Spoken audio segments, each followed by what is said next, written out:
died in your arms, and you said that changed you forever. But bro, that's the main reason I just said but that's the main reason. And all I hear is this man screaming, he said, dance.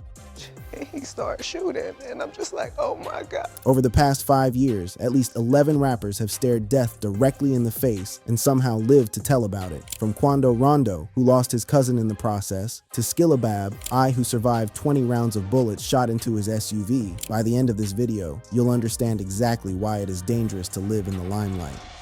Megan Thee Stallion. Before Megan Thee Stallion became synonymous with female empowerment anthems and Grammy-winning performances, she endured what can only be described as a nightmare that would forever alter her perception of trust and safety in an industry she'd worked so hard to conquer. The events of that summer night in 2020 would become a defining moment, not just for her career, but for how the music industry handles violence against women. On the night of July 12, 2020, following a pool party at Kylie Jenner's Hollywood Hills residence, an argument erupted inside an SUV carrying Megan, Canadian rapper Tory Lanez, his bodyguard, and Megan's friend Kelsey Harris. The tension that had been simmering throughout the evening finally boiled over. And what happened next would spark one of the most controversial legal battles in recent hip-hop history. Nobody in that vehicle could have predicted how dramatically the night would deteriorate. According to Megan's testimony, as she attempted to exit the vehicle to escape the heated confrontation, Tory Lanez allegedly shouted, "Dance, bitch," before opening fire, striking her in both feet. The bullets mercifully missed bones and tendons, but the physical wounds paled in comparison to the psychological trauma that would follow.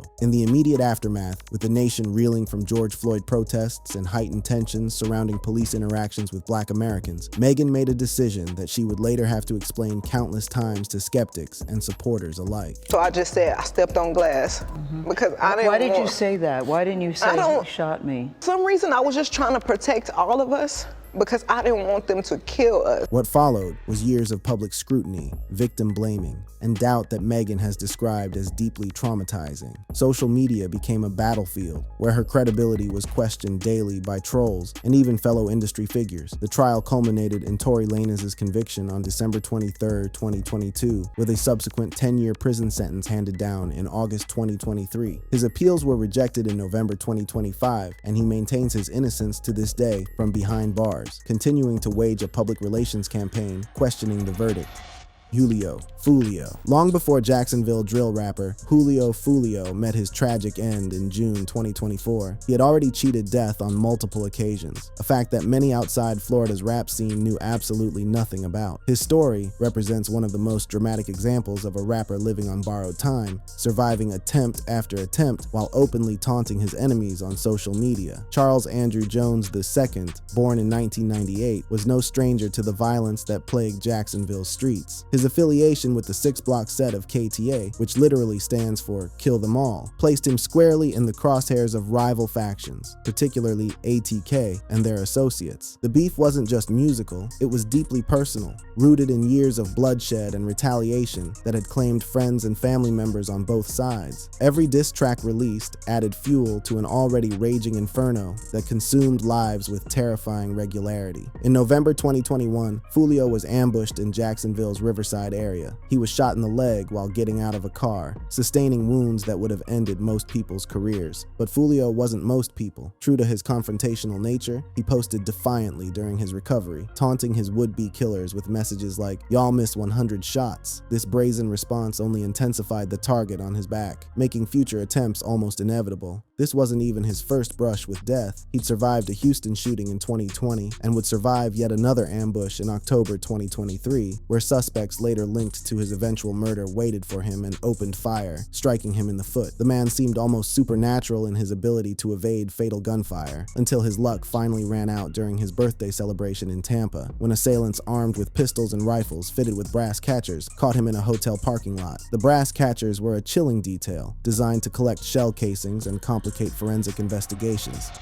Quando Rondo. The August 2022 shooting that took the life of Quando Rondo's cousin and close associate was no random act of violence. It was, according to federal prosecutors, a carefully orchestrated murder-for-hire plot that represented the culmination of one of hip-hop's deadliest ongoing feuds. This incident would eventually expose the dark underbelly of rap beef, revealing how deeply intertwined the music industry had become with organized street violence. The backstory begins on November 6, 2020, when a confrontation outside an Atlanta nightclub left Chicago rapper King Von dead. Von's associate Lil Durk publicly mourned the loss while tensions between the two camps simmered dangerously online. Social media became a war zone of subliminal threats and direct call-outs. According to federal documents, Durk allegedly placed a bounty on Quando Rondo's head, using OTF resources to fund what investigators describe as an assassination attempt. The alleged conspiracy involved flights, rental cars, and coordinated surveillance. On that fateful August night at a Beverly Grove gas station in Los Angeles, gunmen fired approximately 17 rounds at Quando Rondo's SUV. The bullets found Saviea Lul Pab Robinson, Rondo's 24-year-old cousin, killing him at the scene. Rondo himself escaped without physical injury, but the emotional wounds cut deep. He would later speak about watching his closest friend die in his arms, an experience that fundamentally changed his outlook on life and the music industry. Well, you had a situation in LA where you lost your friend, Lil Pap. He actually died in your arms, and you said that that changed you forever. But bro, that's the main reason I just said that's the main reason. Ain't no rules. I might feel like I won't shoot up nobody's house. You might feel like that. You might feel like, I might feel like I won't shoot at nobody while they with their kids. You might feel like that. 5 OTF members were charged in October 2024, including Lil Durk himself, who was arrested in Florida allegedly while attempting to flee internationally with bookings to Dubai, Switzerland, and Italy. The trial has been pushed to October 2025, with prosecutors seeking an anonymous jury due to intimidation concerns. Credit cards linked to Durk allegedly funded the entire operation. Jay DeYoungen, the July 2022 ambush that claimed the life of Louisiana rapper Jay DeYoungen, stands as one of the most brutal, yet least discussed attacks in recent hip-hop history, particularly because his father survived the same hail of bullets that killed his son. This father-son tragedy illuminates how violence in hip-hop often extends beyond the artists themselves, pulling entire families into deadly crossfire. Javorius Tykes. Scott had built a substantial following with mixtapes like Forever 23 and tracks that accumulated billions of views across streaming platforms, but his affiliation with the 23 Gang in Bogalusa, Louisiana, painted a target on his back that even his growing fame couldn't erase. The small-town politics of Bogalusa meant that everyone knew everyone, and old grudges had a way of resurfacing with deadly consequences. On July 27, 2022, around 5:50 p.m., Scott and his father Kenyatta were ambushed on their Superior Avenue porch by 5 assailants emerging from a black truck, with 2 additional attackers approaching from the side. Jay DeYoungen was struck 8 times. Despite surviving surgery, he succumbed to blood loss after 7 hours of fighting for his life in the hospital. His father, Kenyatta, shot twice in the arm, managed to return fire at the attackers, and survived his injuries, a bittersweet outcome that left him alive but having witnessed his son's murder. His mother would later allege the shooting was a setup, noting her son's increased caution following a recent prison release. She believed someone close had provided information about his location. The investigation has revealed connections to Bogalusa's warring gangs, including the 23 Gang and allied 1400 Gang, both involved in heroin trafficking, gun running, and fraud. Yet as of December 2025, no arrests have been made directly tied to Jay DeYoungen's murder, a haunting reminder of how difficult it can be to achieve justice when witnesses fear retaliation more than they trust law enforcement. The case remains cold, while his music continues streaming millions of plays monthly. PNB Rock's Girlfriend. While the world mourned the tragic loss of Philadelphia rapper PNB Rock on September 12, 2022, one crucial detail often gets overlooked. His girlfriend, Stephanie Sibun Huang, was sitting directly across from him when the shooting occurred, and she survived only because of his final selfless act. Her survival story represents both a miracle and an unbearable burden that she carries every single day. The attack at Roscoe's Chicken and Waffles in South Los Angeles was premeditated calculated, and ruthless. Prosecutors would later reveal that the location had been identified through social media. A masked 17-year-old gunman, directed by his father, Freddie Lee Trone, who waited in a getaway car, entered the restaurant and demanded P&B Rock's jewelry at gunpoint. When the rapper resisted, he was shot 3 times, once in the chest and twice in the back. The entire restaurant erupted in chaos as patrons scrambled for safety. But in those terrifying final moments, P&B Rock's thoughts weren't on himself. According to Sibun Hwang's emotional account, he threw her under the table to shield her from the gunfire, an act that saved her life. She escaped without physical injury, but has spoken extensively about the severe PTSD and depression she's battled since witnessing the love of her life murdered before her eyes. The guilt of survival weighs heavily on her, knowing his last conscious decision was to protect her. And what started out as a simple robbery. You know what I'm saying? Like, so the father sent the kid to go in there? Kid was like 17. Over some jewelry that really won't change your life. You know what I'm saying? Like, how much you gonna get for a stolen chain like that? Couple $1,000s? Freddie Trone was convicted of murder in August 2024 and sentenced to 31 years to life. His son, now 19, has been deemed incompetent to stand trial and remains in mental health treatment, a twisted family affair that cost a rising star his life and left his partner with wounds that may never fully heal. Sibun Hwang has since become an advocate for mental health awareness among trauma survivors.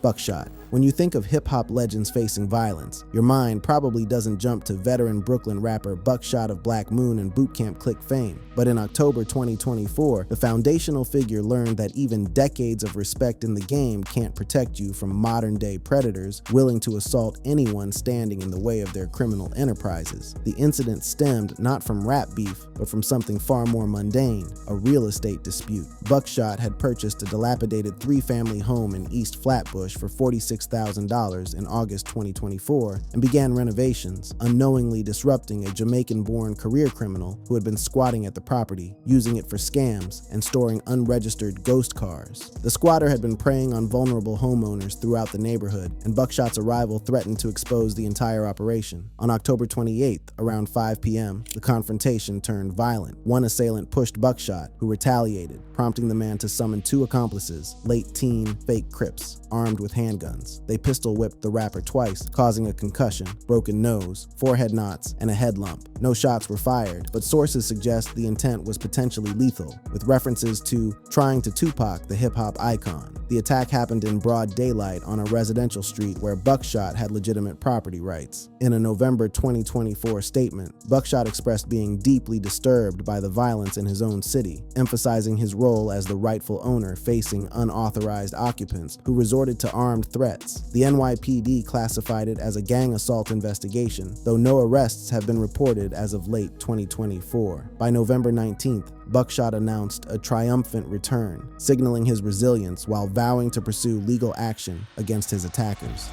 Skilla Baby. Detroit's Skilla Baby had been building serious momentum in 2025 when a hail of over 20 bullets nearly ended everything he'd worked for on a suburban street just miles from where he grew up. The attack was so intense that investigators initially believed they were responding to multiple shooters, only to discover the devastating firepower had come from a single vehicle. On May 22, 2025, around 7 p.m., Trevon Gardner was driving alone near the intersection of 8 Mile Road and Centralia Street in Redford Township when a dark-colored SUV pulled alongside him. What happened next was nothing short of an execution attempt. Over 20 rounds were fired into his vehicle, striking him 3 times, grazes to his head and back, plus a direct hit to his hand. The sheer volume of gunfire left his SUV looking like Swiss cheese, with bullet holes covering the driver's side. The intensity of the assault caused Skilla Baby to crash his SUV into a nearby building. A Good Samaritan witnessed the aftermath and transported him to a hospital, where doctors confirmed his injuries were non-life-threatening. But the sheer volume of gunfire left no doubt. This was a targeted attack. Whoever pulled that trigger wanted Skilla Baby dead and nearly succeeded. Well, in May of this year, Skilla Baby was on 8 Mile in Detroit and his car got shot up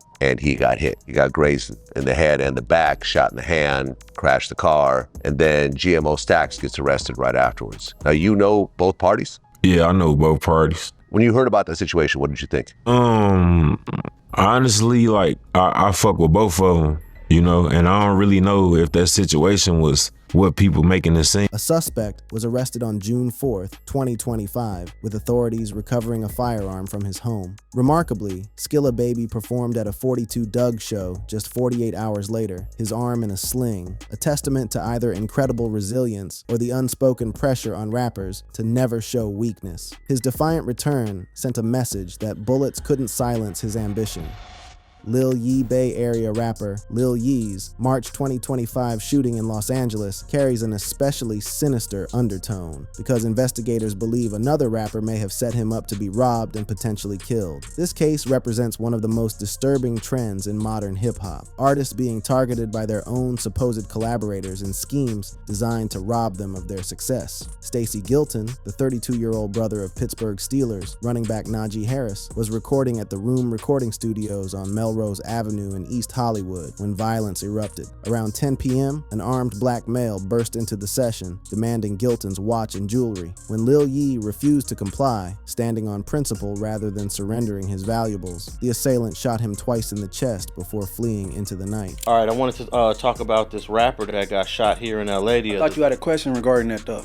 About what? About the sheriffs. We had a rapper, a well-known rapper from the Bay Area, San Francisco, to be specific, here in LA at a music studio, doing his thing, recording, which apparently he linked up with some other LA dudes, and he got shot. He got shot in the chest twice in a robbery. Gilton underwent emergency surgery and was listed as critical but stable, eventually recovering by May. But LAPD's investigation took a darker turn when detectives began exploring the possibility that another rapper present at the session, or connected to it, had orchestrated the robbery. In November 2025, Lil Yee addressed circulating rumors on social media, denying specific allegations while emphasizing his focus on recovery over speculation. No arrests have been made as of year's end, leaving the question of betrayal unanswered. Chef G Brooklyn, drill pioneer Chef G, didn't survive a single dramatic shooting. Instead, he navigated years of threats stemming from one of New York's most sweeping gang investigations, emerging alive, but ultimately trading the streets for a prison cell. His story illustrates how the danger facing rappers isn't always a single moment of violence, but rather a sustained period of living as a target. Michael Williams' rise from Flatbush to platinum-selling artist was inseparable from his alleged role in the 8 Trey Crips and 9 Ways gangs. The May 2023 indictment that named him among 32 defendants on 140 counts painted a picture of organized violence funded by music industry success. Prosecutors alleged he chauffeured shooters, hosted celebrations after rival murders, and orchestrated attacks through encrypted communications. The indictment read like a crime novel, detailing years of alleged criminal activity. Stay safe, be safe, play safe, and do everything that you dream about. The threats against Chef G during this period stemmed from retaliatory feuds with rival factions who saw the indictment as an opportunity to strike while he was distracted by legal battles. A 2021 attack on his New Jersey residence prompted retaliation that became central to prosecutors' case. Released on $1.5 million bail in April 2024, he eventually pleaded guilty in March 2025 to attempted murder and conspiracy, receiving a 5-year sentence. Just weeks into his term, Chef G made headlines again by alleging inhumane treatment at Marcy Correctional Facility, claiming improper medical dorm placement, and urging fans to advocate on his behalf. His situation remains a cautionary tale about how quickly the music can become secondary to survival. K Flock Associate. The story of K Flock's associate Vance Brockington represents the often invisible collateral damage in Bronx Drill's deadliest feuds. A man who survived being shot by rivals, only to find himself at the center of a case that would send one of New York's biggest rising stars to prison for 3 decades. His survival became both a blessing and a burden that shaped the course of hip-hop legal history. The Sev Side Third Side Gang's war with OYOGZ produced a documented 7 shootings between 2019 and 2022, leaving multiple survivors on both sides. These weren't random incidents. They were calculated attacks designed to eliminate rivals and assert dominance over territory. Brockington was one of them. Shot by rivals in 2021, he survived his wounds and became a key witness in the prosecution's case against Kevin Perez, better known as K Flock. According to testimony, Brockington's shooting prompted Flock to allegedly retaliate by shooting a rival, part of the pattern of violence that prosecutors used to build their racketeering case. The trial, which saw Flock convicted in March 2025 of conspiracy and multiple attempted murders but acquitted of a December 2021 killing on self-defense grounds, relied heavily on survivors willing to testify despite the personal risks involved. Brockington's testimony was particularly damaging, though his sister attempted to counter his statements. Kay Flock was sentenced December 16, 2025, to 30 years in federal prison plus 5 years supervised release. His case became a flashpoint for debates about using rap lyrics as evidence, with supporters arguing the prosecution criminalized artistic expression, while detractors pointed to the very real bodies and survivors left in the wake of Bronx Drill's rise. The survivors who testified changed the trajectory of an entire case. FBG Duck bystanders. When Chicago drill rapper FBG Duck was gunned down outside a Dolce & Gabbana store in the Gold Coast on August 4, 2020, the national coverage focused almost exclusively on the fallen artist. But 2 other people were caught in that hail of 38 bullets, and both of them survived. Their stories remain largely untold, overshadowed by the larger narrative of Chicago's deadliest rap war. The ambush was swift and merciless. 4 masked gunmen exited a silver Chrysler 300 and black Ford Fusion, unleashing approximately 38 rounds in just 15 seconds. Carlton Weekly, known as FBG Duck, was struck 16 times and collapsed outside the luxury retailer in one of Chicago's most upscale neighborhoods. But the gunfire didn't discriminate. It also found 2 bystanders whose stories have largely been forgotten by mainstream media. A 28-year-old woman, Duck's girlfriend, was shot in her left hand and treated at Amita Health St. Joseph Hospital, listed in stable condition. A 36-year-old man standing nearby was wounded in his back and side, taken to Northwestern Memorial Hospital in serious condition. Both survived, their identities protected as the investigation unfolded. These survivors carry the physical and emotional scars of being in the wrong place when gang violence exploded onto Oak Street. The attackers, all O-Block affiliates seeking revenge for Duck's diss tracks mocking their fallen members, were convicted in January 2024 on federal racketeering charges. Multiple defendants received life sentences without parole, a rare outcome in Chicago gang cases. The survivors, meanwhile, must live with the memory of standing in the wrong place at the wrong time when Chicago's deadliest rap war spilled onto Oak Street in broad daylight. Click on one of the cards on your screen to see more videos like this.